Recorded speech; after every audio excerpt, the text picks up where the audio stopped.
नमस्कार दोस्तों, स्वागत है आपका एक बार फिर से हमारे इस चैनल वाणी अनमोल पर। दोस्तों, हर हर महादेव, ओम नमः शिवाय। सावन का महीना चल रहा है, ऐसे में हर कोई भगवान भोले बाबा को खुश करना चाहता है।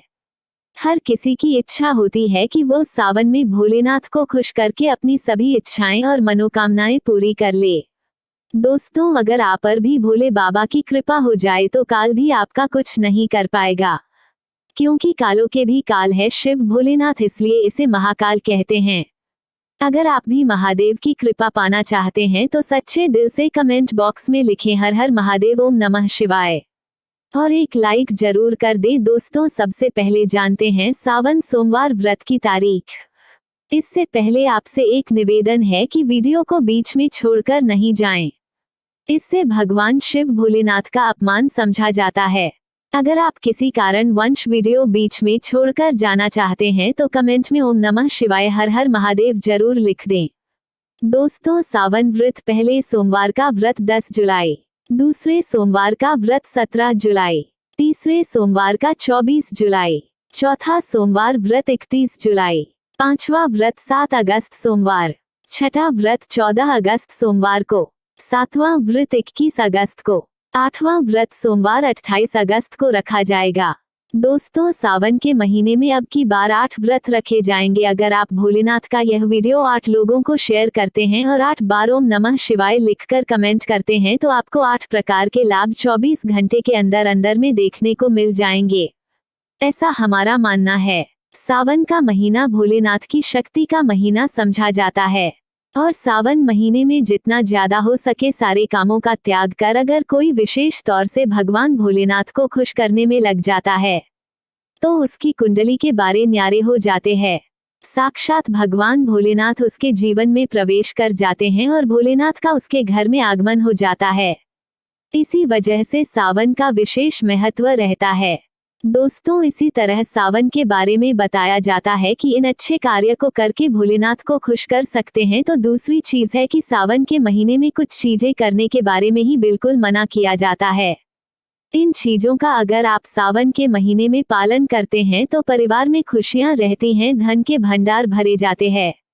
दोस्तों, आज हम आपको बताने वाले हैं कितना भी जरूरी क्यों ना हो जाए कोई आपसे इन चीजों को उधार मांगे तो सावन के महीने में भूलकर भी यह 4 चीज किसी को भी ना दें, अन्यथा आपके परिवार में कंगाली देखने को मिल सकती है।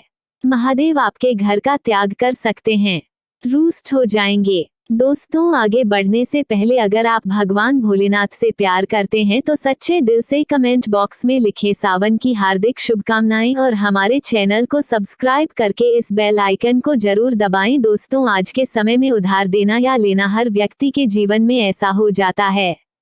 कोई किसी को उधार देता है तो इस बात के लिए कि उन्हें उनके जीवन में अच्छी चीजें वापस हासिल हो सके, तो इसकी वजह से वह उधार देते हैं। तो कुछ व्यक्ति सामाजिक सरोकार निभाने के लिए उधार देते हैं। परंतु दोस्तों, क्या आप जानते हैं सावन के महीने में अगर आप यह करते हैं तो आपके जीवन में कंगाली और दरिद्रता विद्वान हो जाती है। कम से कम सावन के महीने में तो ऐसा ना करें।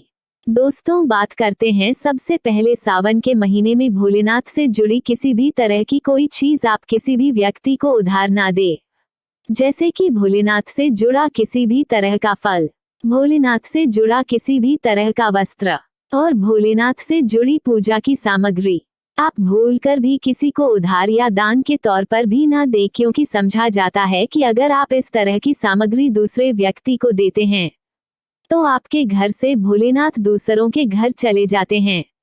आपको वो नहीं हासिल हो पाता जो भोलेनाथ आपके लिए करने वाले थे। तो सबसे पहले आपको इस बात का ध्यान जरूर रखना चाहिए। दोस्तों, सावन का महीना धन प्राप्ति का महीना भी समझा जाता है। भोलेनाथ साक्षात आपके घर के अंदर आगमन करने के लिए आते हैं, तो इस बात का आपको ध्यान जरूर रखना चाहिए कि सावन के महीने में भूलकर भी कोई व्यक्ति आपसे धन उधार मांगने के लिए आता है तो आपको उसे उधार पैसा नहीं देना चाहिए। सावन में आपको किसी अन्य व्यक्ति से उधार भी नहीं लेना चाहिए। ऐसी मान्यता है कि सावन के महीने में उधार देते हैं या लेते हैं तो वह धन कभी लौटकर नहीं आता, बल्कि इस समय धन देने वाला और लेने वाला दोनों कर्ज में डूब जाते हैं। दोस्तों, सावन का महीना भगवान भोलेनाथ को दूध अभिषेक करने का, भगवान भोलेनाथ को दही अभिषेक करने का महीना समझा जाता है और भगवान को सफेद चीजें चढ़ाई जाती है। दोस्तों, इस बात का ध्यान रखें, सावन में भोलेनाथ को चढ़ाने के अलावा कोई व्यक्ति सुबह सुबह के समय आपसे दूध, दही, छाछ या फिर संध्या काल के समय में उधार मांगने के लिए या ऐसे ही मांगने के लिए आ जाता है तो आपको भूलकर भी किसी अन्य व्यक्ति को नहीं देना चाहिए। अगर आप भोलेनाथ को चाहने के अलावा ऐसा कार्य करते हैं तो मान लीजिए आपके घर की लक्ष्मी दूसरों के घर चली जाती हैं और साक्षात भोलेनाथ के क्रोध का भी आपको सामना करना पड़ेगा। अगर आप किसी व्यक्ति को गिफ्ट देना चाहते हैं या फिर गिफ्ट के तौर पर कुछ चीजें देना चाहते हैं तो सावन के महीने में भूलकर भी आपको किसी को भी अपनी पहनने वाली घड़ी या फिर बाजार से नई घड़ी खरीदकर आपको नहीं देनी चाहिए, जो कि हर व्यक्ति के साथ उसका समय अच्छा या बुरा चलता रहता है। आपके घर किसी से लेना भी नहीं चाहिए अगर किसी व्यक्ति का समय अच्छा है या आपका भी समय अच्छा चल रहा है, और अगर आप किसी अन्य दे देते हैं तो आपको आने वाले समय के अंदर अच्छे परिणाम देखने को नहीं मिलते।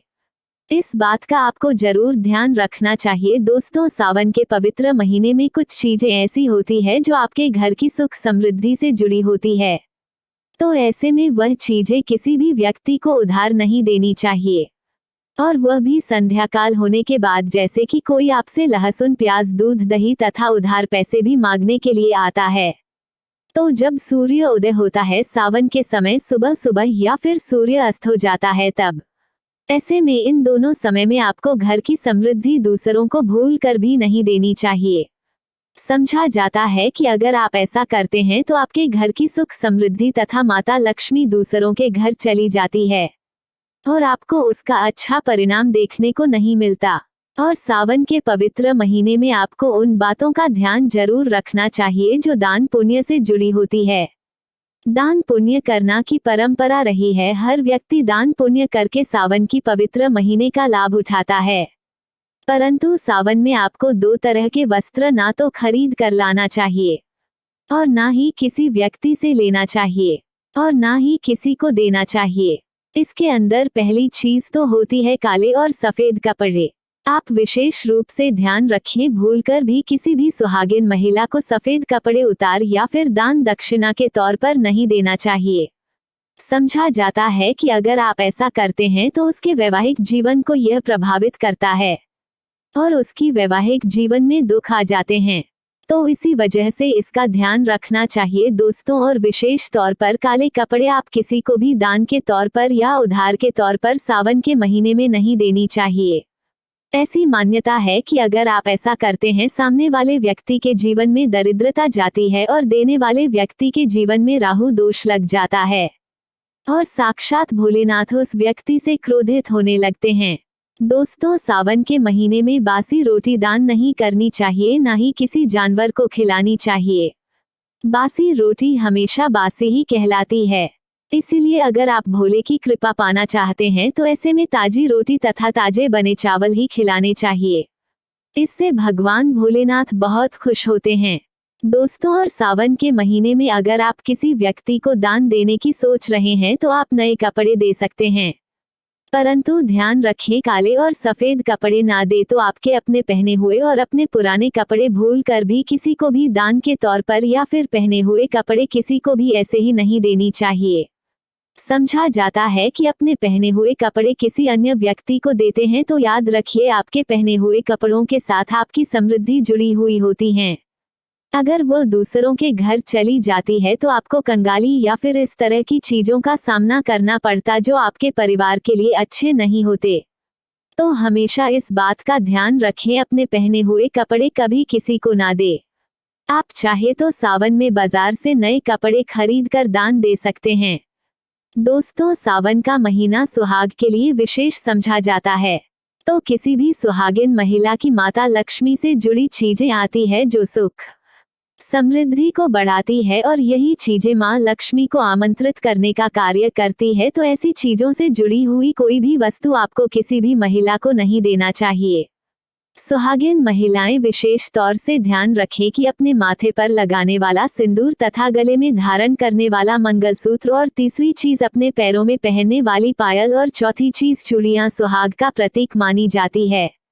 दोस्तों, यह 5 चीजें किसी भी सुहागिन महिलाओं को भूलकर भी, ऐसे ही चाहे आपकी बहन ही क्यों ना हो, पहनने के लिए नहीं देना चाहिए और ना ही किसी अन्य महिला की पहनने के लिए आपको लेना चाहिए। इस बात का आप ध्यान रखें तो निश्चित तौर पर आपको इसका प्रभाव देखने को मिल जाएगा और देखते ही देखते भोलेनाथ की विशेष कृपा भी आपको देखने को मिल जाएगी। जो व्यक्ति सावन के महीने में धल्ली वाले नमक को दान करता है तो उसके धन के भंडार भर जाते हैं। भगवान भोलेनाथ की कृपा उसके ऊपर सदैव बरसती रहती है। सावन में नमक का दान हर हाल में आपको करना चाहिए अगर आपको सुख समृद्धि की इच्छा है तो। भगवान भोलेनाथ की असीम कृपा पाना है तो सावन में नमक का दान करना ना भूले। नमक का दान करने से पहले उसमें दक्षिणा अवश्य डालें तथा थोड़ी चावल भी दान करें। नमक का दान सर्वश्रेष्ठ समझा जाता है। आप रातों रात अपना भाग्य बदल सकते हैं। अगर आप वाकई में भगवान भोलेनाथ पर विश्वास करते हैं तो कमेंट बॉक्स में हर हर महादेव अवश्य लिखें। भोले बाबा आपकी सभी मनोकामना अवश्य पूर्ण करेंगे। महादेव की एक लाइक बनता है। हम आपके उज्जवल भविष्य की कामना करते हैं।